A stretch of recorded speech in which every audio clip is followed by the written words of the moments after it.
Toutes les réunions pour préparer des guerres contre les pays de l'AES se sont presque essentiellement déroulées au Nigeria. C'est l'armée de l'air confédérale qui a forcé, je dis bien forcé, l'avion nigérien à atterrir. Il n'a pas atterri à Bobo Dioulasso parce qu'il était en détresse. Il a été forcé d'atterrir par la défense aérienne burkinabé, la défense aérienne de l'AES. Afrique des libertés, je vous salue.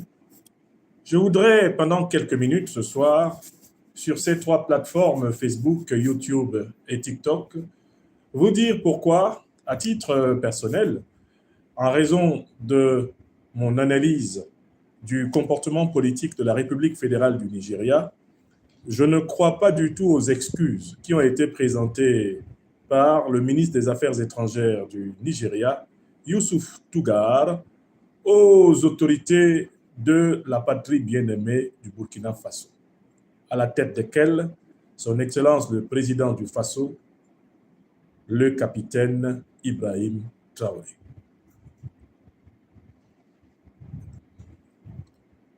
Avant toute chose, je voudrais préciser que je n'interviens pas ici comme si je devais faire la décision entre le Nigeria et le Burkina Faso.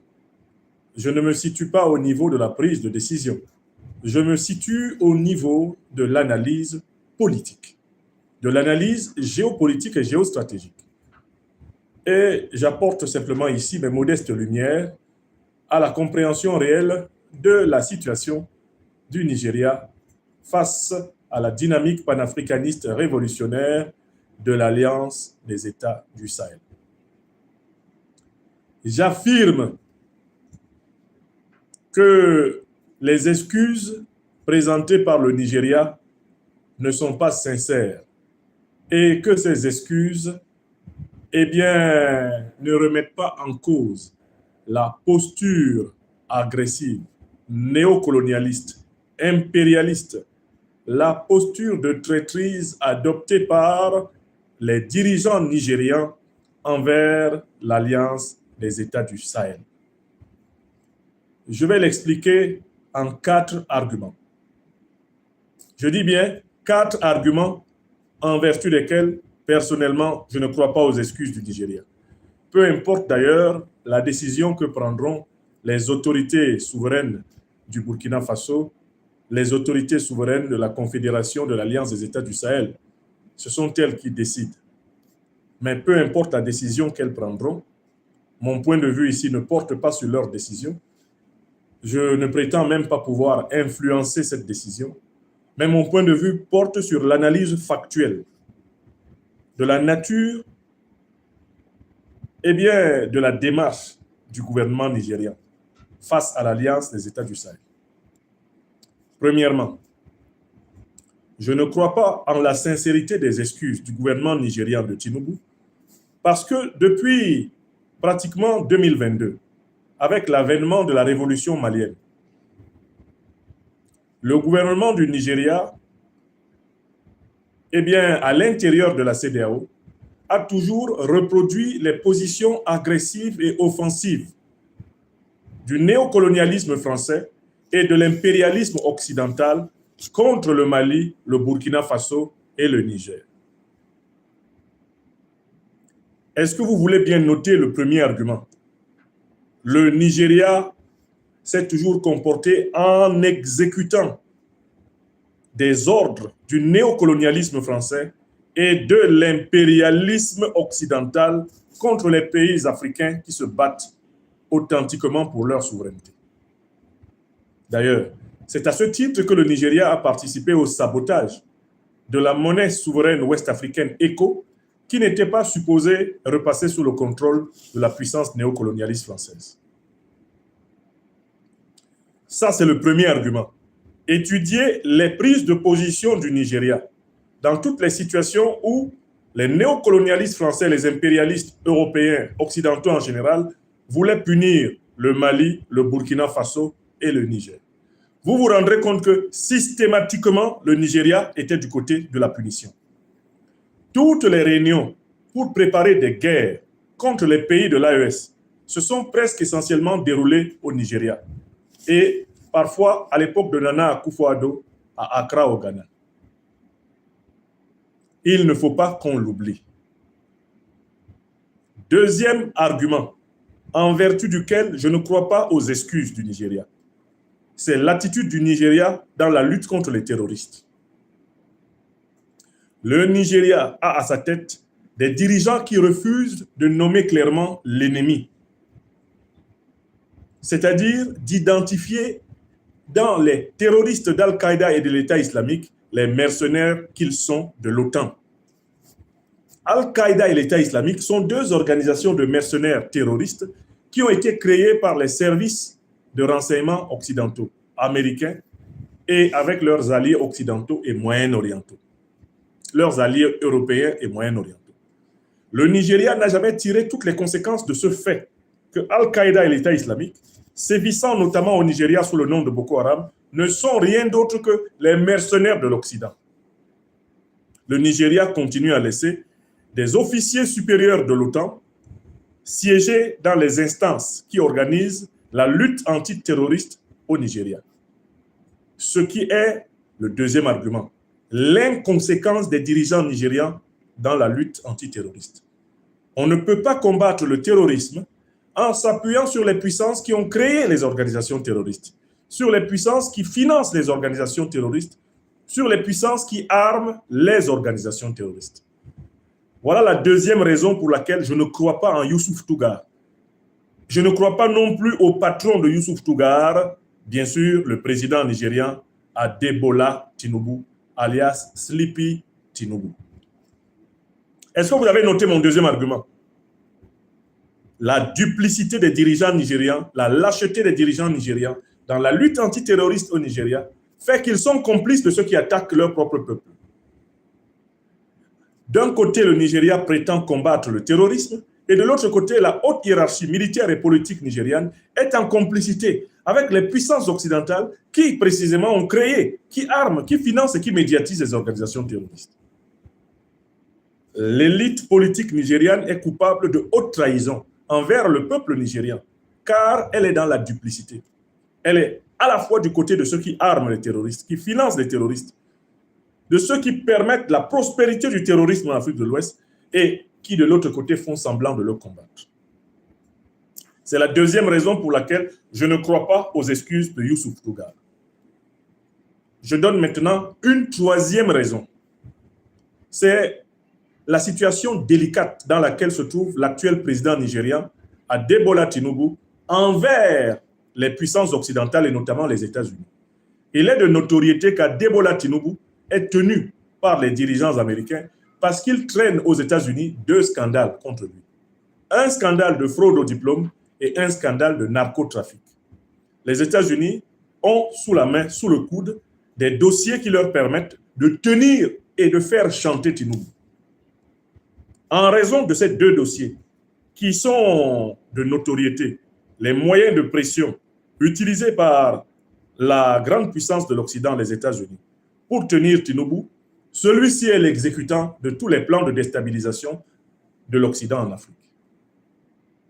C'est la troisième raison, Tinubu sous l'emprise des maîtres chanteurs occidentaux. Vous avez noté les raisons? Première raison, je recommence. Position systématique du Nigeria contre les pays de l'AES, sous la manipulation des néocolonialistes français et des impérialistes occidentaux. Ça fait un. Deuxième raison, duplicité de l'élite politique du Nigeria, qui n'est pas sincère dans sa lutte antiterroriste, puisqu'elle prétend combattre le terrorisme en s'appuyant sur les puissances qui ont créé les organisations terroristes, qui arment les organisations terroristes, qui financent les organisations terroristes et qui les renseignent et qui les médiatisent. Les puissances de l'OTAN et leurs alliés du Moyen-Orient. Troisième raison, Adebola Tinubu, esclave de l'impérialisme occidental en raison de scandales par lesquels il est tenu. Il est victime d'un chantage. Parce qu'il traîne des casseroles de fraude au diplôme aux États-Unis et d'implication dans des scandales, dans des infractions liées au narcotrafic.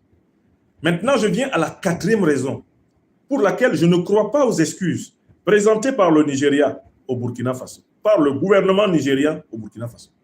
Ce sont les faits qui sont liés à l'arrestation, à la neutralisation de l'avion qui a violé l'espace confédéral de l'AES et notamment le territoire du Burkina Faso. C'est la quatrième raison. Et après, j'en donnerai une cinquième. Ce n'est pas parce que l'avion militaire nigérian était en détresse qu'il a atterri. Youssouf Tougar ment. Ce sont les unités de la défense aérienne de l'AES, aidées par le progrès technologique de ses alliés, la Fédération de Russie notamment, la maîtrise de la technique des radars, c'est la contrainte militaire aérienne des forces de l'armée de l'air du Burkina Faso, des forces de l'armée de l'air du Mali et du Niger. C'est l'armée de l'air confédérale qui a forcé, je dis bien forcé, l'avion nigérien à atterrir. Il n'a pas atterri à Bobo Dioulasso parce qu'il était en détresse. Il a été forcé d'atterrir par la défense aérienne burkinabé, la défense aérienne de l'AES. Donc, Youssouf Tougar prétend que les pilotes nigériens ont été forcés d'atterrir au Burkina parce que leur avion avait un problème technique. Qu'ils ont été forcés de violer l'espace aérien du Burkina parce que leur avion avait un problème technique. C'est faux. C'est l'armée de l'air burkinabé, c'est l'armée de l'air de l'AES qui a forcé l'avion nigérien à se poser en utilisant à la fois la technique de l'encerclement aérien par des aéronefs de guerre concurrents et la technique du brouillage radar. C'est sous l'effet de l'action de la défense aérienne burkinabé et confédérale aécienne que l'avion nigérien a atterri. C'est-à-dire que s'il n'avait pas été forcé par l'armée de l'air du Burkina, s'il n'avait pas été forcé par l'armée de l'air de l'AES à atterrir, l'avion militaire nigérien aurait poursuivi la mission pour laquelle il a été envoyé. Donc, factuellement, Youssouf Tougar est un affreux menteur. C'est intolérable qu'on mente de cette façon. Ils ont délibérément violé l'espace aérien burkinabé, l'espace aérien de l'AES, dans le cadre d'une mission, à tout le moins d'une mission de reconnaissance, ayant pour but de préparer l'éventualité d'une campagne de bombardement agressif contre l'AES. C'est dans ce cadre que cet avion a été arrêté. Si l'avion n'avait pas été arrêté, le Nigeria n'aurait jamais présenté des excuses. Il aurait survolé l'espace aérien, burkinabé, l'espace aérien sahélien, impunément, comme le faisaient les avions militaires français. Quand le Mali se plaignait, le Burkina se plaignait, le Niger se plaignait de survol anarchique, de survol autoritaire de leur espace aérien par les aéronefs militaires français. Les autorités françaises se sont permises de rembarrer, de renvoyer littéralement au calendes grec les plaintes maliennes, en prétendant qu'elles n'avaient rien fait au motif qu'on ne les a pas arrêtées. Tant que les avions occidentaux pouvaient circuler par la force dans l'espace aérien de l'AES, que ce soit celui du Mali, du Burkina Faso, du Niger, ces avions le faisaient sans autorisation et en sachant que rien ne pouvait leur arriver. Et c'est ce que le Nigeria a voulu faire. Il a délibérément violé l'espace aérien de l'AES et l'objectif était précisément de tester la capacité de l'AES à contraindre un aéronef de guerre, un aéronef militaire ou même civil à se poser. C'est un test de la défense aérienne. Et ce test a été conçu par les néocolonialistes français, les impérialistes occidentaux qui sont les parrains de l'armée du Nigeria. Il s'agit d'un test tactique, d'un survol tactique, ayant pour but d'obtenir par l'action précisément de l'AES la preuve des capacités de défense. Il s'agit d'une tentative ayant pour but d'évaluer les capacités défensives aériennes réelles, l'évolution technologique réelle de l'AES. C'est ce test qu'ils ont été envoyés faire. Et maintenant, je vais donner une quatrième raison. Et une cinquième raison. Vous savez, ils s'excusent parce qu'ils ont été arrêtés. S'ils n'avaient pas été arrêtés, ils ne s'excuseraient pas. Un peu comme les néocolonialistes français ne s'excusaient jamais parce qu'on ne parvenait pas à les arrêter. Ils circulaient à U et à Dia dans le ciel malien, dans le ciel nigérien, dans le ciel burkinabé. Quand les autorités des pays de l'AES se plaignaient, ils les envoyaient paître. Allez vous faire foutre. Pourquoi? Parce qu'ils étaient convaincus que la défense aérienne du Mali, du Burkina Faso et du Niger ne pouvait rien leur faire. Ils ont donc testé l'AES et ils se rendent compte que l'AES est mûre pour le combat aérien, que l'AES est prête à affronter, s'il le faut, l'armée nigériane et n'importe quelle armée agressive. L'AES est prête à l'affronter en combat aérien. C'est le but, c'est ce qu'ils voulaient vérifier. Ils voulaient tester les capacités défensives aériennes. Bon. Mais on va passer à la raison suivante. Moi, je ne crois pas aux excuses de Youssouf Tougar, d'abord, qui est très connu pour être un roublard. Il n'y a qu'à étudier le rôle de ce ministre des Affaires étrangères dans la dégringolade des relations entre le Niger et le Nigeria. C'est l'un des plus grands escrocs de la diplomatie africaine qu'on ait jamais connu, ce Youssouf Tougar. Personne ne peut lui donner le bon Dieu sans confession. Il est connu pour être un redoutable roublard, un individu sans foi ni loi, Youssouf Tougar. Allez voir toutes les déclarations que le président de la République du Niger, son Excellence le général d'armée Abdourahmane Tiani, a faites dans le passé sur ce Youssouf Tougar. Youssouf Tougar, là, c'est un valet du néocolonialisme français et de l'impérialisme occidental. Lui en particulier, vraiment, c'est l'un des Nigérians les plus aplatis qui puissent être. Mais, je viens à mon 5e argument. Vous le savez très bien, l'armée nigériane a participé aux côtés de l'armée française à l'agression militaire délibérée contre l'armée béninoise, tuant aux côtés de l'armée française au passage des civils béninois. Ça s'est passé il y a à peine une semaine. Vous êtes au courant de ça, oui ou non? Quels sont les moyens militaires qui ont été employés par la coalition franco-nigériane? La coalition de la CEDEAO, quels sont les moyens militaires qu'ils ont utilisés pour agresser l'armée béninoise qui venait de déposer Patrice Talon?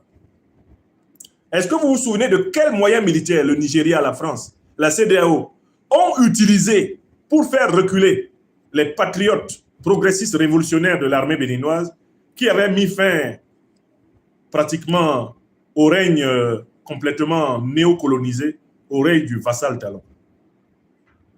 L'armée française et ses supplétifs nigérians ont utilisé leurs capacités aériennes. Je recommence. L'armée française et ses supplétifs nigérians, pour faire reculer l'armée béninoise qui avait pris le pouvoir, ont utilisé leurs capacités aériennes. Donc, comment Youssouf Tougar peut-il venir présenter ses excuses au Burkina Faso pour avoir violé l'espace aérien burkinabé et croire qu'on va le croire, alors que le même Nigeria vient d'utiliser, aux côtés de l'armée française, ses capacités aériennes pour bombarder le Bénin? Quelqu'un qui vient de participer aux côtés de l'armée néocolonialiste française au bombardement du Bénin, peut-il venir dire aux Burkinabés, mon avion de guerre était simplement perdu, il avait un petit problème technique? Est-ce que c'était un problème technique qui a amené l'armée nigériane et l'armée française à bombarder l'armée béninoise? La dernière ingérence scandaleuse de l'armée française et de l'armée nigériane, est-ce qu'elle ne s'est pas faite par aéronef? Vous avez là une preuve, une 5e preuve supplémentaire de la mauvaise foi de Youssouf Tougar. Pour ces 5 raisons, personnellement, je ne crois pas aux excuses du Nigeria. Tant qu'à la tête du Nigeria, il y a Adebola Tinubu et la bande de vassaux de l'impérialisme occidental qui fait office aujourd'hui de gouvernement du Nigeria, il faudra s'attendre à ce que le Nigeria participe activement aux activités de déstabilisation des gouvernements et des pays qui ont choisi de s'affranchir du néocolonialisme français et de l'impérialisme occidental. Je recommence ma conclusion. Tant que ce sont ces gens-là qui dirigent le Nigeria, l'Afrique tout entière doit savoir qu'ils seront étroitement associés à toutes les agressions barbares du néocolonialisme français et de l'impérialisme occidental et moyen-oriental contre les Africains. Une 3e et dernière fois, tant que le Nigeria sera gouverné par ces néocolonisés, les Tinubu, les Youssouf Tougar, les Africaines et les Africains gagneraient à noter que le Nigeria sera toujours étroitement associé aux activités d'agression contre les pays qui résistent au néocolonialisme français et à l'impérialisme occidental. C'est ma conviction rationnelle sur la base de l'analyse des faits.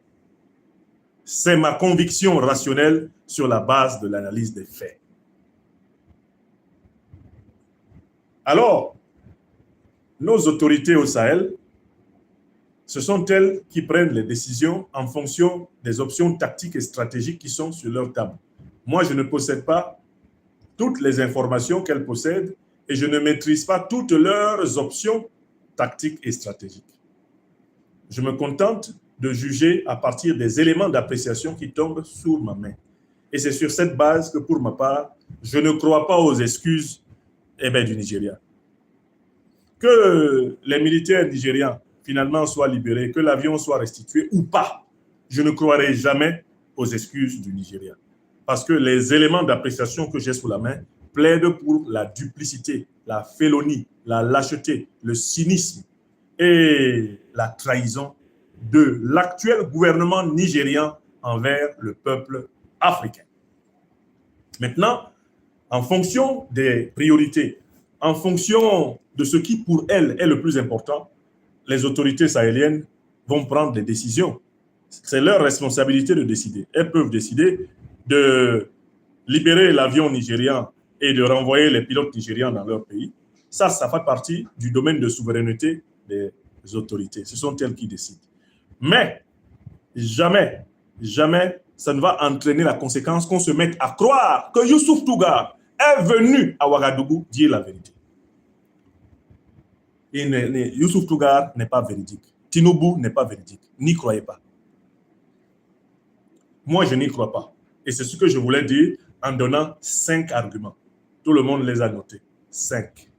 Donc, on peut prendre, les autorités peuvent prendre la décision qu'elles jugent opportune, parce que parfois, en même temps, il ne faut pas ouvrir tous les fronts. Parfois, en même temps, il faut négliger certains conflits pour se consacrer à d'autres. Il y a plusieurs cartes sur la table d'une autorité, d'accord? Mais il y a une carte avec laquelle il ne faut pas jouer. C'est la carte de la vérité. Il ne faut pas se laisser tromper. Il ne faut pas se laisser tromper. Vous vous souvenez, le commando de 49 Gugus de Ouattara, qui était entré au Mali pour s'installer à l'aéroport et guetter le président Assimi Goïta dans le but de le tuer. Alassane Ouattara a beau dire n'importe quoi. Tout le monde sait que ces gens-là étaient prépositionnés pour semer des troubles au Mali. La preuve, ils sont venus avec des fausses identités. Vous vous souvenez, ça s'est passé en juillet 2022.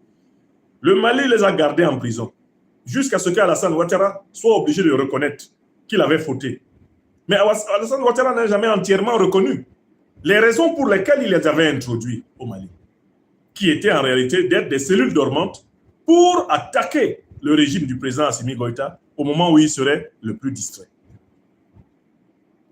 Dans le but de favoriser la paix, dans le but de favoriser l'essentiel, le président Assimi Goïta, après que la justice ait fait son travail, a ordonné par une action de grâce, il a gracié les 49 Gugus de Ouattara.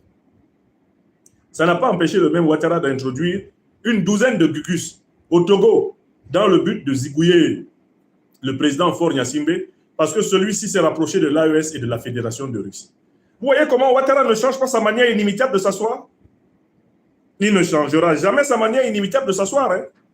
En 2022, il a 49 Gugus qui sont attrapés au Mali. Mais en 2023, Ouattara monte un commando, un bataillon de 1500 hommes pour attaquer le Niger. Est-ce qu'il avait changé? Il n'a pas changé.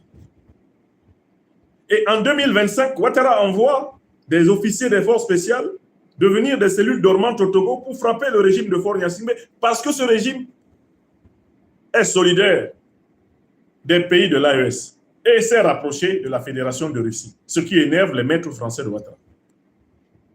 Donc, vous voyez très bien que, bien qu'on ait arrêté les 49 Gugus de Ouattara en juillet 2022 et qu'il n'ait été libéré qu'en janvier 2023, Ouattara était, au mois de juillet 2023, déjà prêt à envoyer des gens pour tuer des Nigériens.